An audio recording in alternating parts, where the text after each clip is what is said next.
Okay, so hello everyone. We are in Perek Yud Ches. We started it last week.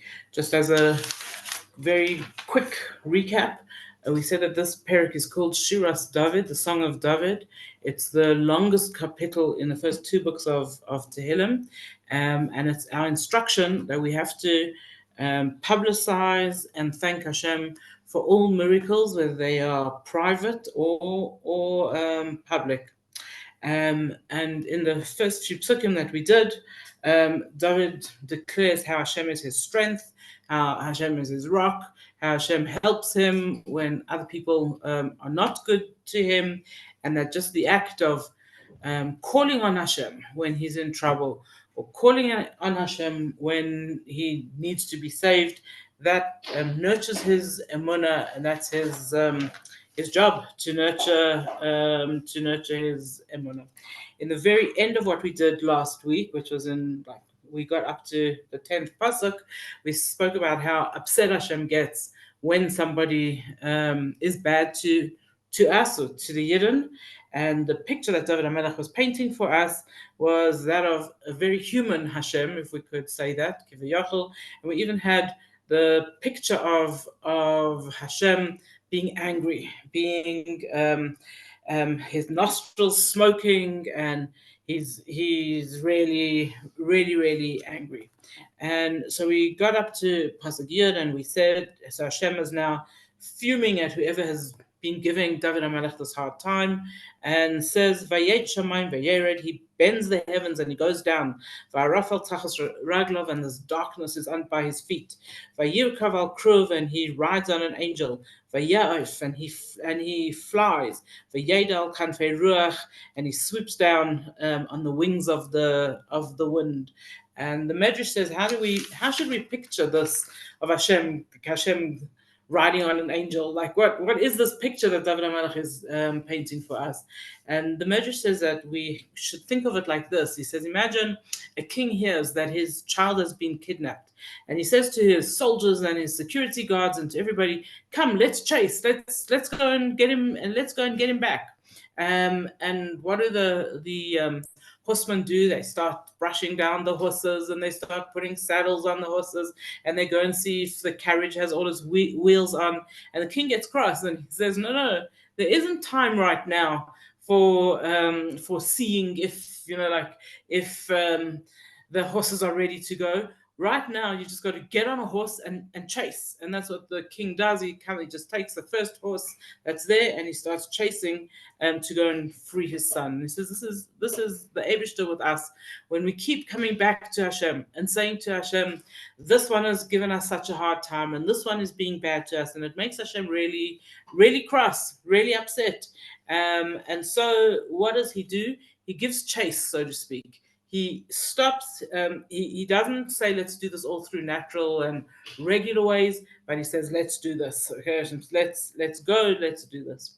And so that's pretty much where we got up to last week, and starting today now from Pasuk Yud Beis, which is on a similar but moving on theme.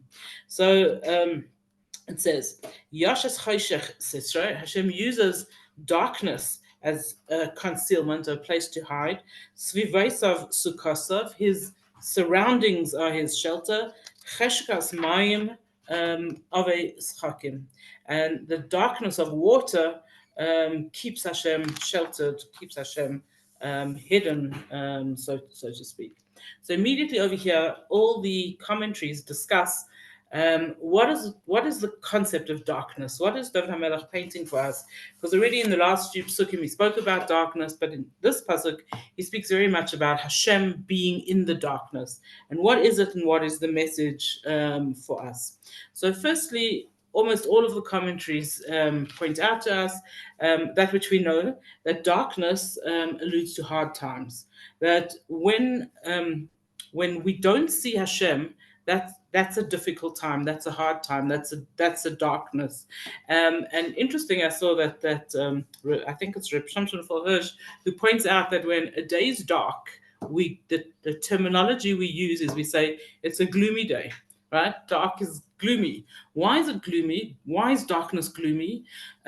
Because we don't see.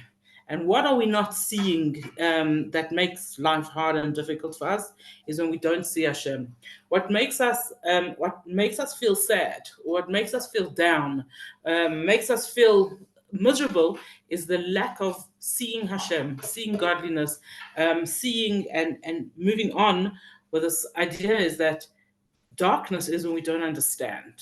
And that's a very hard part of our service of Hashem, when we're not understanding. Either we're not understanding what He's done, what He's doing, or we're just not understanding certain parts of our service of Hashem, of our Vedas Hashem.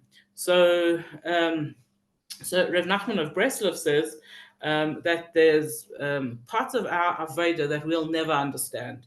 And interesting that he gives us the example of Bechira Chavshis. Bechira Chavshis is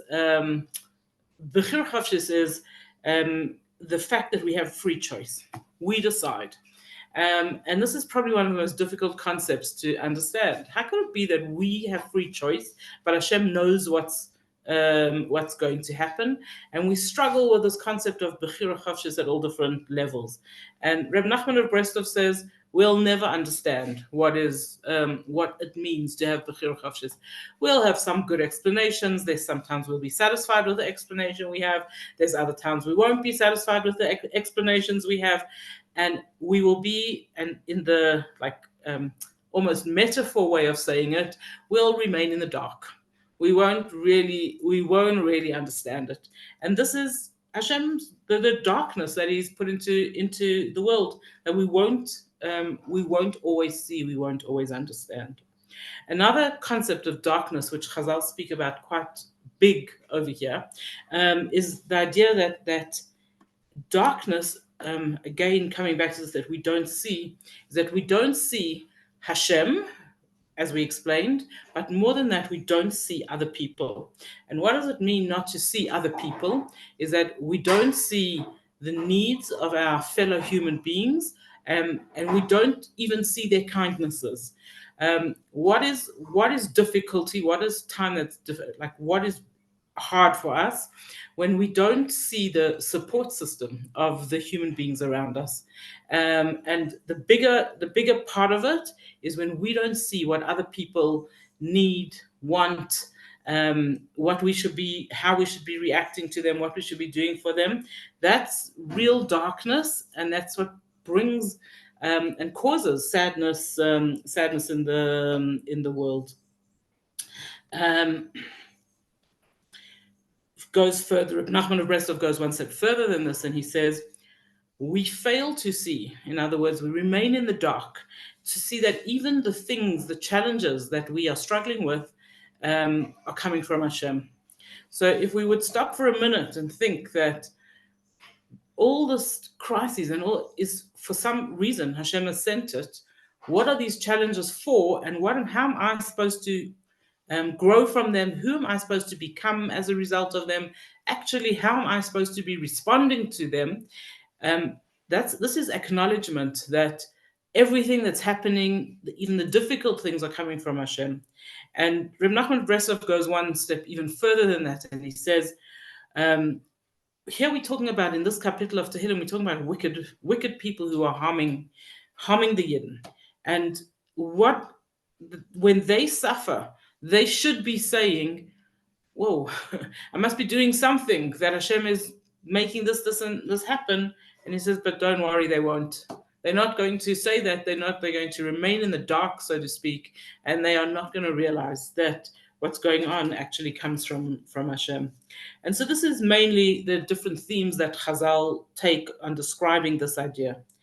In Chassidus, it explains this idea of Yashes Choshech Sisrei, that Hashem hides himself in darkness, at a far deeper level, a level that we could probably ponder over for many, many more shiurim, and I'm going to try and say it to you in 3 sentences. So obviously very surface explanation, but this is actually a kindness of Hashem, that He conceals Himself in this world. And what does that mean? The Hasidic way of describing this is what we call tzimtzum. Tzimtzum is concealment. So, again, in very brief, Hashem is much too big for this world. His greatness doesn't fit in this world. And in fact, if Hashem and all his greatness would come into this world, the world would cease to exist. Because physical things cannot exist in a place where it's totally 100% spiritual. And so Hashem, in his kindness, makes it appear. He makes us feel that there are some places that don't have his greatness in them. In other words, he makes himself smaller, he contracts himself so that we can carry on existing, living, and enjoying the physical world that we are in. So this concept of Yashes Cheshech Sisra, Hashem conceals himself in darkness, is actually a kindness of Hashem's. Similar idea, not exactly the same, but very similar, is right at the beginning where Hashem creates the world. And on the very first day, it says to us that there was light and dark. And then only on Wednesday, it tells us that Hashem created the sun, the moon, and stars. And it took me many years before a grade 1 child asked me about it. And I suddenly realized, how could it be there was light on the first day and only the sun on the Wednesday? And then I understood from the Medrash, which I've been quoting for so many years, how it all fits together. That Hashem created the world with a light that was too big for the world. And so what did he do is he put away some of that light and gave us the sun and the moon and the stars as light instead of it. And Rashi explains it very beautifully there in Bereshis. He says that Hashem put the light into a treasure box to be used in time, in the world to come, in Olam Haba. Now imagine if we had more sun in the world than we have now.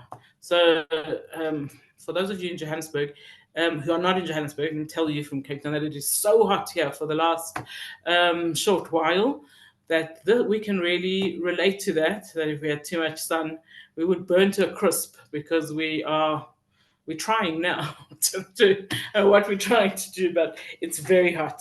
Now, if the sun would be completely in the world, shining with its full strength on the world would cease to exist. It's much too much. So it's actually a kindness of Hashem that he put the sun a little bit away from the world so that we only get as much sun as we need and can possibly use to survive. And the rest of it does not shine into the world. And this is the same idea as Hashem himself, that Hashem doesn't put his whole self into the world. Well, he doesn't feel to us that his whole self is in the world. He's contracted himself, he's made himself smaller. Yashes Cheshech Sisra. He has concealed himself in darkness so that we can exist, so that we can live in this world. Pasuk Yud Gimel. Minoiga negdoi avav avru. From the brightness that's before him, the clouds have passed. Barad v'gachale eish, hailstones that also have fire inside them, or to translate as fiery hailstones.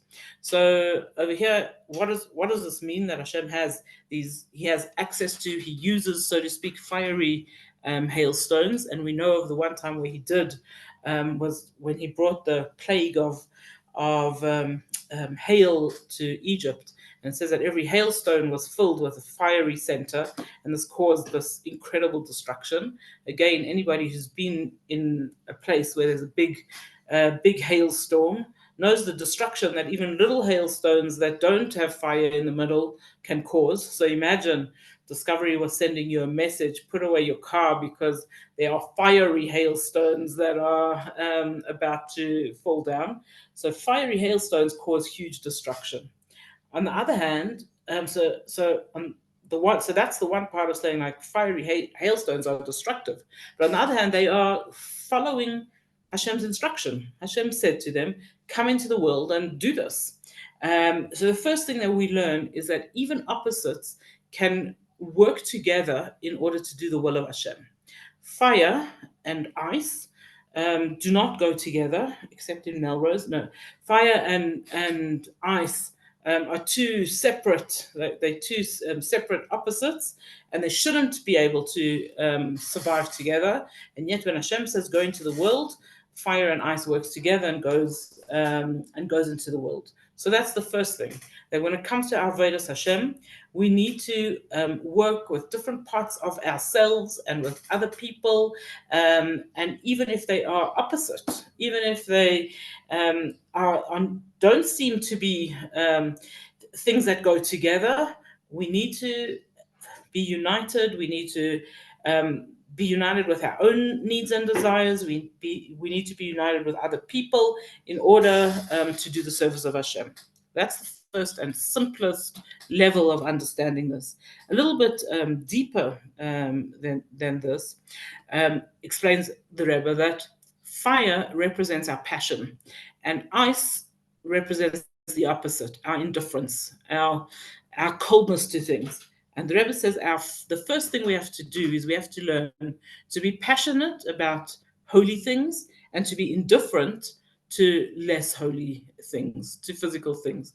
So that when it comes to doing something that's good and positive, we should be fiery. We should make sure that we do it, and we do it with all enthusiasm, etc.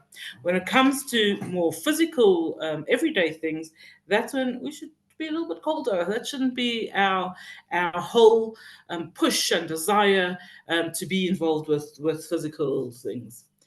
And another level of understanding this, says the Rebbe, that we've got to be careful that we are not passionate, hot about and fiery about things that are important to us, and cold and indifferent to things that are important to other people. When we do that, when we are fiery about our own stuff and indifferent to other people, what happens then is the destruction that these fiery hailstones cause. So we can use fiery hailstones either very positively or very negative or very negatively. Vayiram Bashamayim Hashem, and Hashem thunders in the heavens. Ve'elyon yiten koloi, and above his voice comes out. Barad v'gachale eish, again, hailstones and fire. So it's interesting that Radak writes over here, and I've always found this so fascinating, that the whole purpose of thunder is to give us a fright. So if you've ever been in a Johannesburg thunderstorm and you're doing your own thing nicely, minding your own business, and then you jump out of your skin when there's a big bang or whatever, then you know you got the message. That was the purpose of that big thunder. I often say to my husband, that he tries to give me a scientific explanation why not, but if there could be someone clever enough to get the electricity out of the big lightnings, all of Eskom's problems would be over. And he always tries to explain to me why it can't work.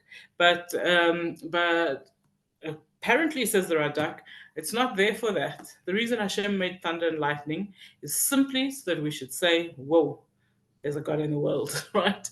And in fact, that's the bracha that we make when we hear this big thunder that makes us jump out of our skin. We make a bracha, that Hashem's strength fills the world absolutely and completely. So it seems it's a good thing to be a little bit scared of the thunder and lightning. He sends forth his arrows and he scatters them. He shoots lightning bolts, and they were confused. They were so I think this describes a big thunderstorm very nicely. Pasuk Tezayin, Vayiru Afike Mayim, Vayirau Afike Mayim, and they could see the depths of the water. Vayigalu Moses Tevel, and the foundations of the earth were revealed. Migarascha Hashem, from your rebuke, Hashem, Minishmas Ruach Pecha, from the blast of breath that comes from you. And immediately Rashi says over here that this pasuk is alluding to Kriyas Yamsuf, the splitting of the sea, and lots of the medrashim and the explanations that we know about the splitting of the sea, we actually get from psukim like this. So over here, the pasuk tells us very clearly that when the sea was split, you could see the earth, right? The earth was revealed, but it also says it says that you could see Afike Mayim, the places, the depths of water. So it tells us, we learn from here that it wasn't just the Yam Suf that was split, but that every body of water all over the entire world was also split at the same time as Kriyas Yam Suf. So if you were having a bath, there was a split in your bath water. If you were holding a jug of water at your table, there was a split down the middle of the jug of water. It says every place that there was water, in your fish pond, in your swimming pool, in wherever it was, everywhere in the world, you would see from every place in the world that there was a collection of water. You could see it looked as though Hashem's blast of air, so to speak, caused a split in the water everywhere in the entire world. Yishlach Mimorim, he sent forth from the heavens, Yikocheni, and he took me out, Yamsheni Mimayim Rabim, and he saved me from the lots of waters, Mimayim Rabim, from the waters that were going to drown me. And David HaMelech is explaining over here that there's two different ways a person can be saved. Either you can get rid of the person who's chasing them, or you can save them from the situation, right? You can get them out of the situation. So he says that when it comes to Hashem, he generally does both things at once. So with David HaMelech, Hashem saved him from his pursuer, and he also took David out and made him great. The same thing, we have this as a precedent when the Yidden came out of Egypt, that firstly Hashem destroyed their enemy, their pursuer, but he also made the Yidden great. He brought them up a level, he made them into a nation. And this is actually what we are davening for, where we ask Hashem, do both things for us. Yikocheni and Yamsheni, okay, that take me out and also bring me up, draw me up, make me higher. Chazal speaks straight away about this word Yamsheni. It's only, this root Yamsheni is only used one other place in the Torah, and you may already know it or see it. The root is Mem, Shin, and Hey, like Moshe. And so the first time, or the only other time in the Torah that it's used, is when Moshe Rabbeinu was taken out of the water by Paro's daughter, and it says Min Hamayim Mishisu, that he was raised out of the water. And then over here it says Yam Sheni Mayim Rabim. The Melech says about himself, Hashem took me out of these big waters. And why does David HaMelech use the same word, the same root word? So Chazal explained to us that the reason that Moshe was saved, the reason that Moshe was taken out of the river, was so that he should be a leader for the Yidden. And David HaMelech is hinting over here that the reason Hashem saved him also was so that he should be a leader, just as Moshe Rabbeinu was a leader over the Jews. He saved me from the big enemies, and from my other enemies when they overpowered me. They confronted me and wanted to attack me. And Hashem was my support. Again, immediately Chazal tell us, how was Hashem David's support? And I saw that Rabbi Pliskin says very nicely over here, David HaMelech made up Tehillim. Every time he was in trouble, he said Tehillim. He sang a capital of Tehillim, and he said, just the act of saying Tehillim is our support stick. It's just like the fact that when we feel we're in trouble, whatever kind of trouble it is, personal trouble, communal trouble, whatever the issue is, saying Tehillim is lemish only. It becomes our support stick. It holds us. It gives us emunah. It gives us a sense of, I'm doing something. I have some ability to react and if we could say, control the situation that I'm in. And so just the act of saying a chapter of Tehillim makes us feel better. It immediately makes us feel better. Pasuk Chaf v'yetzienu lemerchav. Hashem brought me out into a big space. Yechaltzeni chafetz bi, because He desired me. And here, if Chazal point out to us that if we would realize, firstly, how much Hashem wants and loves us, chafetz bi, and if we would realize how much He wants our avodah. He wants us to daven. He wants us to say Tehillim. He wants us to be good to one another. If we would realize ki chafetz bi, that Hashem desires us. Chafetz means a deep desire, a deep want that would give us so much more motivation to do good things. Because, like one of the biggest questions we get all the time and we ask ourselves often, does Hashem really care if I do this or I don't? Does Hashem care if I say another chapter of Tehillim or I don't? Does He care if I'm doing this, and this good? And the answer that David HaMelech is giving us over here is not does Hashem care, but Hashem wants it. He desires it. He wants us to do that. And that has to be an inspiration for us to do mitzvahs, to be good. Continues Pasuk Chaf Aleph. He says, "Yigmaleni Hashem ketzidki." Hashem rewards me according to my righteousness. Kvar yada yashivli, and He repays me according to the purity of my hands. The Gemara immediately comments over on this, that David HaMelech was absolutely scrupulous when it came to doing mitzvahs. Ketzidki was righteous, and the Gemara gives the example that when David HaMelech judged a case, there was a rich man and a poor man, and David HaMelech could, like a regular human being would say, the rich man doesn't need this poor man's 2,000 rand. Let me just judge in favor of the poor man. And yet David HaMelech was able to be scrupulous enough that he judged the case according to the case. And if the rich man was going to win the case and the poor man was going to have to give him 2,000 rand, which he didn't have, so David HaMelech would first judge it that the rich man deserves the money, and then he would give tzedakah to the poor man so that the poor man would be able to pay the debt that the rich man was claiming from him. Says the Gemara, this is real tzidkus. This is real greatness. Not to bend the rules, but to do the rules and then be kind, afterwards. He says, also interesting in the wording over here, which we'll elaborate on in maybe next time, but the words Yigmaleni Hashem ketzidki, Hashem pays me back according to my righteousness, is that Hashem takes every single person and what their circumstances is when He rewards them. So again, same kind of example.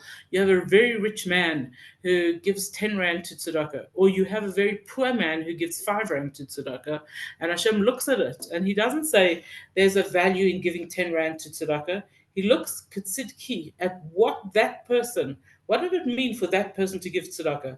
If it means that you scraped and you got your money and you've been saving it for ages and ages, and you've now see a tzedakah that you think is worthy, and so with a big Mesiras Nefesh, you take out your 5 rand and you give it to tzedakah, that's huge.